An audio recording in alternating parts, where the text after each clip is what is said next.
Oke, selamat malam semuanya. Ya, ini Aftok edisi 4 Juli 2023. Seperti biasa, malam ini kita akan berikan update market IHSG dan saham-saham yang sudah masuk di kolom komentar.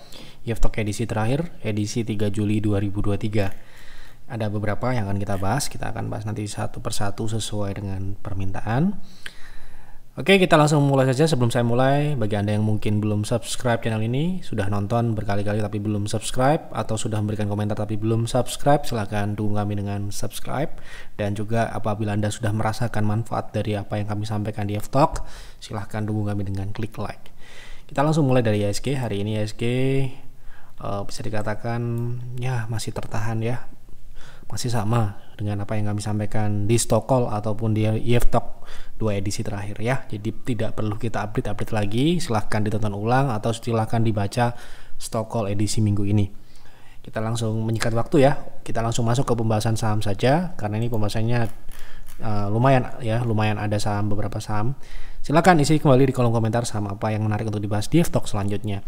Yang pertama, malam Pak, tolong bahas NICL untuk jangka pendek. NICL kebetulan kemarin kita juga beli ya. NICL kemarin kita tradingkan juga. Hari ini naik ya. Hari ini naik tapi sayangnya kenaikannya masih tidak dapat berlanjut cukup kuat karena kami pun hari ini kita melakukan sell on strength. Kita beli kemarin ya tanggal 3 Juli. Jadi setelah rekomendasi berdikari atau BDKR di stock call, rekomendasi berikutnya adalah NICL. Jadi misalkan Anda ketinggalan di satu saham, rekomendasi satu saham, akan ada rekomendasi selanjutnya dan ya tidak kalah menariknya seperti rekomendasi yang selanjutnya adalah NICL. Ini kemarin kita beli jam 2 siang dan setelah kita beli alhamdulillah tidak naik tapi malah turun ke 302, 304. Jadi member-member yang mungkin tidak dapat BDKR saya rasa bisa membeli dengan nyaman saham NICL dan hari ini naik ya. Naik ke 324. Nah, berapakah potensi kenaikannya? Kenapa kok kita jual di harga 324? Kenapa kita tidak hold? Dan kenapa saham ini turun ke 314 pada penutupan? Jadi kita jual hari ini jam sesi pagi akhir atau mendekati jam 12 kita amankan profit karena kita akan ada rekomendasi selanjutnya. Jadi gini ya, PTR itu kan ada batasan ya, maksimal 6 saham, maksimal ada cash on hand berapa. Jadi tidak mungkin saham itu di hold terus. Jadi ketika kita mau merekomendasikan saham baru, saham yang sudah achieve atau hit target profit atau target price-nya ya akan dijual. Untuk apa? Untuk membuat ruang baru atau agar kita bisa merekomendasikan saham baru gitu ya. Jadi ini kita jual, tapi kita akan lihat apakah NICL memang layak dijual di harga 424. Tadi kita jual 324. Hari ini NICL sempat naik tidak hanya ke situ ya 330. Jadi setelah kita jual itu sahamnya malah langsung naik gitu ya. Jadi bukan kita yang menurunkan ini ya, tapi kebetulan saja sahamnya setelah kita jual kemudian sahamnya agak turun ya. Nah, ini sebenarnya di target kita itu ada dua ya. Target pertama 322, itu TP1, TP2-nya 358 ya, mirip-mirip dengan target yang kami sampaikan di pembahasan F-Talk sebelumnya. Saham ini masih berpotensi naik ya sementara ini ya. Hari ini transaksinya cukup besar karena ya mungkin respon dari market yang hari ini ikutan beli saham NICL, namun kita memutuskan untuk take profit ketika orang berduyun-duyun beli, kita siapkan untuk exit. Jadi kita harus lebih dulu dan lebih awal. Itu adalah prinsip kita, jadi membeli saham yang akan naik bukan yang sudah naik. Ya, jadi saat ini potensinya masih mengarah ke TP2 sementara ini, tapi bukan sebuah kepastian dia akan ke TP2 sementara ini. Secara teknikal meskipun penutupannya nggak bagus ya, kalau kita lihat di H4 ini sesi 2 ya, karena kita jualnya itu akhir sesi pertama, jadi sesi 2 nggak tahu kenapa market itu guyur saham NICL ya. Saya nggak mau suuzon kita yang jual, bukan ya, kita tuh nggak seberapa, kita tuh hanya pemain kecil, butiran debu ya di market itu. Jadi nggak mungkin bisa membuat saham itu jatuh dan sebagainya, nggak mungkin. Jadi ya itu memang market yang membuat seperti itu ya. Nah seperti ini ya, jadi ya candlenya kurang bagus ya, jadi tapi masih belum menutup pintu untuk naik lanjut ke TP2 ya, karena tadi pun sudah naik ke 338. Penutupannya memang tidak terlalu bagus di sesi terakhir, sesi 2 atau sesi sore tadi, dan mungkin saja sebelum ke TP2 akan sedikit menurun dulu konsolidasi, karena ini sebelumnya konsolidasi ya.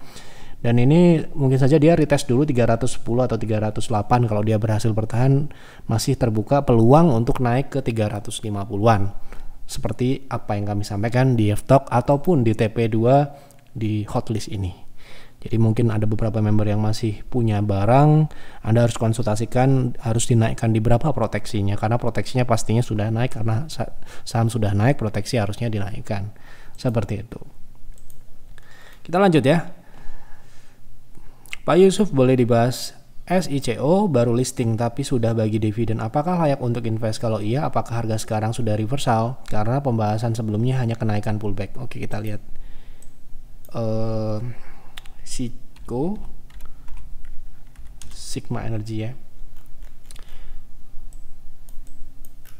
Ini pertanyaan untuk invest ya. Kita akan cek dulu fundamentalnya, sepertinya belum ada ya saham baru. Jadi sekali lagi YF tidak akan memberikan rekomendasi apabila tidak ada datanya, karena kita menilai ini baik, layak atau tidak layak itu berdasarkan data, tidak boleh filmologi gitu ya. Jadi kita no comment untuk saat ini karena datanya di TradingView belum ada, jadi mohon maaf sekali, dan kita tidak mau buka-buka laporan keuangan dan sebagainya di forum YFTalk yang singkat ini. Jadi kita akan hanya mengomentari teknikalnya saja ya. Pertanyaan kedua adalah apakah ini sudah reversal atau belum. Untuk jangka panjang ya, kita akan lihat di ya monthly atau weekly ya. Weekly mungkin ya, karena saham baru. Saya rasa ini belum, masih pullback ya. Pullbacknya ini targetnya tadi kemarin ya sudah kita bahas 177 sudah tercapai, dan target berikutnya di 212 ini masih memungkinkan untuk pullback. Terkait itu dividen atau tidak, saya cek dulu ini dividennya, tapi nggak ada di sini datanya, sayang sekali ya. Mohon maaf ya, karena kita mengacu pada apa yang ada di TradingView. Jadi kalau TradingView tidak ada ya kita tidak bisa berkomentar apa-apa gitu ya. Sekali lagi tidak boleh asal ngomong di sini ya. Gitu. Oke. IPCM secara TA gimana Pak untuk jangka menengah? Kita lihat IPCM berarti untuk trend following mungkin ya, ini uptrend atau tidak gitu. Untuk jangka menengah kita pakai daily dulu, sementara ini dia konsolidasi, jadi mungkin lebih cocok untuk saat ini swing dulu kalau kita lihat daily. Kemudian untuk weekly pun juga hampir sama ya, belum sekalipun dia naik di atas konsolidasinya di atas 300 lah katakanlah, ini tidak cocok untuk saham swing trend following atau jangka menengah, hold jangka menengah. Kenapa demikian? Tidak semua saham uptrend itu bisa untuk trend following atau optimal untuk dijadikan trend following, karena karakteristik sendiri berbeda-beda. Ada saham yang uptrendnya perlahan ya, minim swing turun maksudnya, ada swing koreksi minimal, itu mungkin bisa untuk trend following. Tetapi kalau kita melihat ke belakang saham IPCM ini seperti ini ya, belum bisa dikatakan saham ini cocok untuk trend following sekalipun dia uptrend. Sekarang ini belum uptrend gitu loh ya. Oke, jadi belum menarik untuk trend following atau jangka menengah, untuk swing jangka pendek. Seperti itu. Itu menurut saya ya. Jadi kalau Anda berbeda nggak apa-apa. Tolong bahas BTPS Pak Yev untuk investasi apakah bagus? Sudah pernah kita bahas juga di YFTalk ini, silahkan dicari di Telegram kami terkait pembahasan BTPS. Untuk fundamentalnya tidak akan saya ulangi lagi. Apakah di harga sekarang sudah cukup murah? Terima kasih Pak Yev. Sepertinya di bawah 2000 ya pembahasan terakhir ya, kalau tidak salah. Ya kan? Nah, ini sekarang ini dia sudah mulai naik ya, namun kenaikan ini masih bersifat pullback, sehingga ya kalau dikatakan murah itu relatif ya. Kalau murah itu apa? Value investing menggunakan valuasi atau murah nominalnya, karena ini berbeda ya. Murah nominal itu belum tentu murah valuasi. Walaupun saya bukan seorang investor yang menganut value investing, saya menganut growth investing gitu ya. Jadi kalau Anda tanya valuasi ke saya nggak bisa jawab dan saya nggak akan jawab. Itu satu ya. Kedua, kalau nominalnya ya ini sudah naik ya, tapi karena ini trennya masih dalam tren turun, kenaikannya masih bersifat pullback, bukan tidak mungkin dia masih bisa turun lagi, atau kata lain masih mungkin bisa saja dia turun ke 2000 atau lebih rendah. Kemarin kita sudah pernah bahas ini untuk fundamentalnya, jadi saya tidak ingin mengulang-ulang lagi. Silahkan ditonton ulang di Telegram YF Advisor, kemudian ketik BTPS, dilihat, ditonton satu persatu pembahasan sebelum-sebelumnya, seperti itu. Malam Pak, bisa tolong dibahas saham GPRA dari teknikalnya sudah ada di harga 115 dengan 15 PV. Bagaimana prospeknya? GPRA ini sepertinya dividen ya. Dividennya ini sepertinya akan membuat saham ini ada koreksi ya. Koreksinya ini sudah mulai muncul dan dividennya ini nggak besar ya seperti saham ISPAK yang kita juga punya di Peers. Ya, saham ini kalau kita lihat ini dividennya nggak akan jauh berbeda, juga dari DPR-nya kecil, kemungkinan tidak akan berpengaruh signifikan. Namun ini koreksinya sudah mulai kelihatan. Jadi kalau Anda mungkin mengkhawatirkan dividen, karena dividen di sini tidak terlalu berdampak, sudah terbukti di beberapa dividen sebelumnya sahamnya nggak kemana-mana gitu ya. Nah, ketika di uptrend, terutama ini ketika dividen 2022 Agustus dia hanya turun, tapi ini kan sahamnya sudah naik ya, sudah ke TP1 stock call, jadi mungkin saja dia akan meretest dulu turun ke 105, kemudian naik lagi ke 125. Yang jelas dia masih uptrend sejauh ini secara teknikal. Kalau Anda punya cukup besar di 115 ya cukup besar ya, jadi kalau saran saya sih dikurangi dulu, mengantisipasi dia turun ke 105, karena ini nominal kecil, dari 115 ke 105 itu besar secara persentase. Dan ya kalau kita bicara toleransi risiko kita, ini akan kita cut loss karena ya pasti lebih dari 5% ya. PTR nggak boleh, loss 5% tuh nggak boleh ya. Jadi kalau bisa 1% kenapa tidak. Sehingga kalau kita melihat dari teknikalnya dia masih bisa turun meskipun skenario nya uptrend, ya kita akan short dulu. Kalau kita punya barang, kita nggak short ya, masih kita sell on strength dulu, nanti kita siapkan untuk buyback di bawah ya. Masih di atas uptrend yang jelas gitu ya. Kalau dia masih uptrend, kita masih dipertimbangkan untuk ini naik lagi gitu ya. Selamat malam Pak Yep, mohon dibahas teknikal ASRI untuk jangka menengah. Oke. Untuk jangka menengah, saham-saham properti sepertinya ya masih konsolidasi ya ini ya. Kita lihat di daily, weekly masih konsolidasi, dan ini kenaikannya mungkin akan terjadi dalam jangka pendek tapi tidak jangka menengah. Jangka pendek itu ya mungkin kita katakan dalam bulan-bulan ini atau bulan-bulan depan. Ya, tidak sampai dengan berbulan-bulan ya. Kenaikan ini mungkin bisa ke angka psikologis 200. Tapi ini juga kalau Anda pertanyaan jangka menengah itu kan bisa diartikan trend following ya. Ini juga belum cocok nih untuk trend following sekalipun saham ini sudah uptrend.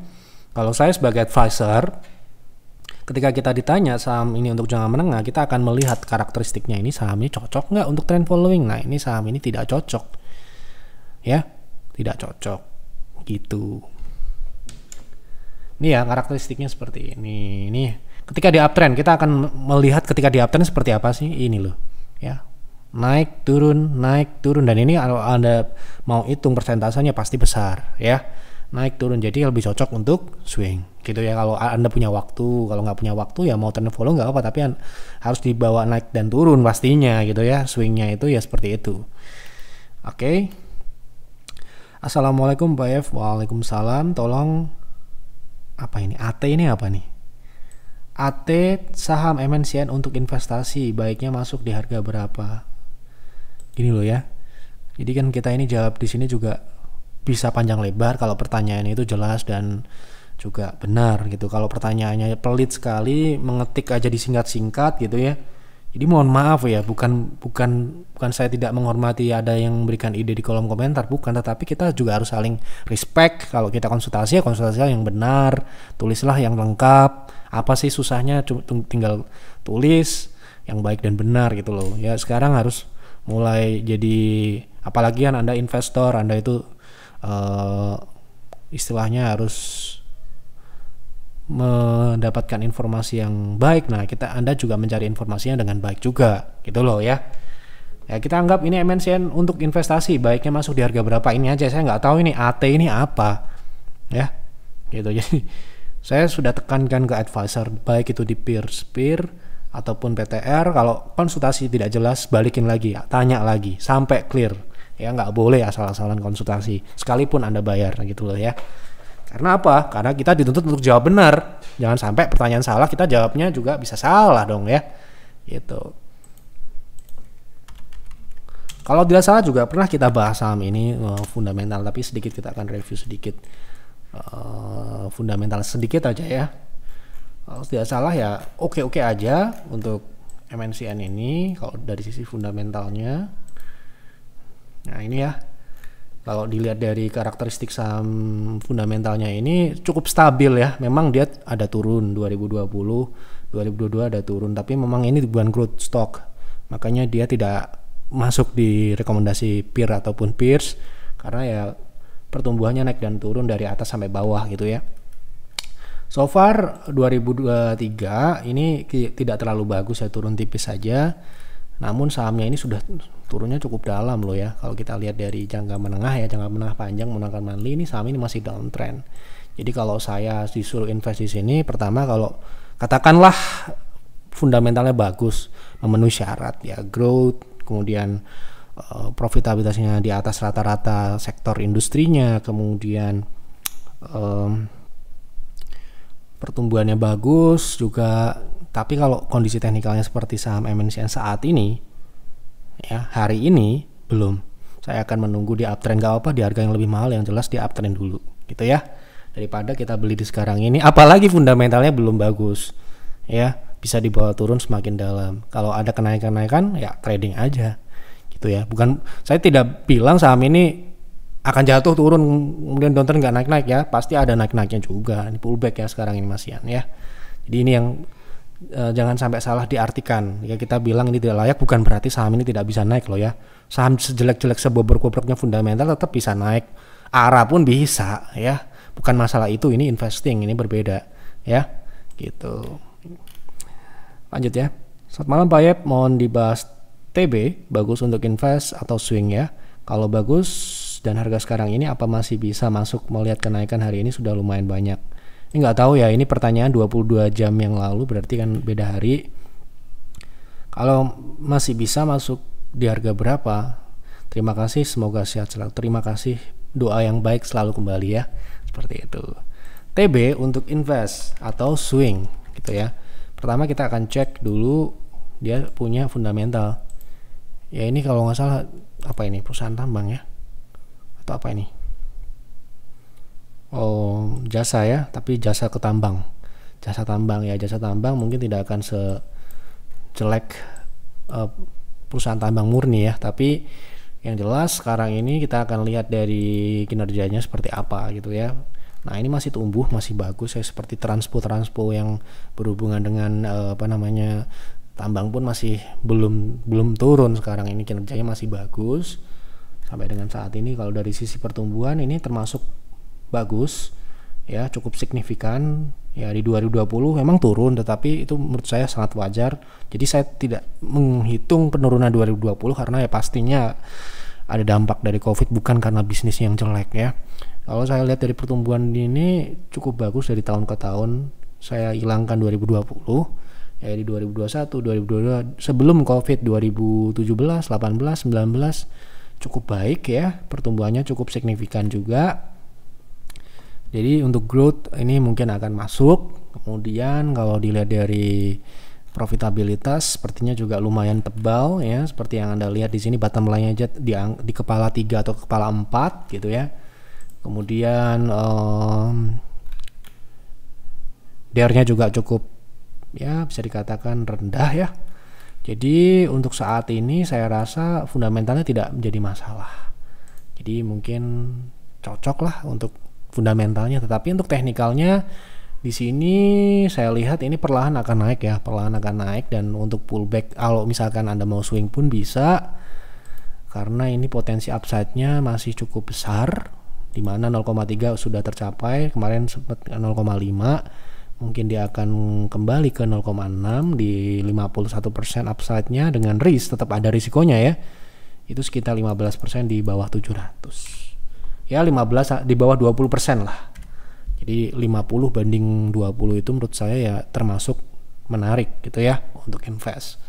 Tapi ya belum tentu saham ini kita rekomendasikan juga, karena ya pilihan-pilihan yang lain saat ini yang tidak berhubungan dengan tambang sangat banyak sekali, dan kita masih mencoba untuk keluar dari komoditas saat ini ya, dan mencari opsi-opsi yang akan naik. Seperti yang Anda kemungkinan lihat kemarin di F-Talk sebelumnya ya, seperti sektor multi finance dan non-bank ya, finansial non-bank itu sekarang ini menurut saya sedang bagus. Kemudian ya ada sektor properti seperti ISPAK yang kita sudah masuk di beberapa bulan kemarin. Kemudian ya yang lain masih banyak yang memang tidak mungkin kita bahas di sini kalau tidak ada yang tanya gitu ya. Jadi ya ini secara fundamental untuk dana Brata Luhur ini oke. Kemudian secara teknikal harga sahamnya secara upside masih memiliki upside yang cukup menarik. Kalau kita lihat upside dan downside atau risknya seperti itu. Oke, seperti itu ya. Sudah kita jawab semua. Semoga memberikan manfaat untuk Bapak Ibu. Sudah terjawab semua. Jadi silakan isi kembali di kolom komentar saham apa yang menarik untuk dibahas di F-Talk selanjutnya. Isi selengkap-lengkapnya, tulis yang benar, jangan sampai ada salah ketik dan sebagainya karena nanti bisa mempengaruhi jawaban saya. Ya, sekalipun Anda mau konsultasi di YF, PTR atau PIRS atau PIR, juga pastikan konsultasi Anda tidak salah ketik atau salah tulis supaya jawabannya juga segera dapat Anda dapatkan dan juga tidak dipertanyakan lagi oleh advisor saya. Advisor saya sudah saya tegaskan, kalau pertanyaan konsultasi tidak jelas Anda balikin ke sana daripada Anda kena saya panggil gitu ya. Karena kemarin ada kejadian salah konsultasi dijawab aja. Jadi kan pertanyaannya nggak jelas kan jawabannya juga jadi nggak jelas ya. Jadi seperti itu. Jadi nanti bisa membahayakan, ini beresiko ya karena ini masalah uang lagi-lagi ya. Itu saja yang dapat saya sampaikan. Mohon maaf apabila ada kekurangan atau kesalahan dalam penyampaian di F-Talk malam ini ataupun di F-Talk sebelumnya. Semoga dapat diambil hikmahnya, dapat diambil yang positif. Apabila ada tidak kecocokan dalam apa yang saya bahas di sini tidak masalah karena apa yang kami sampaikan belum tentu juga benar. Mungkin Anda lebih bagus analisanya, ya nggak apa-apa. Ya, itu saja. Selamat malam dan selamat beristirahat.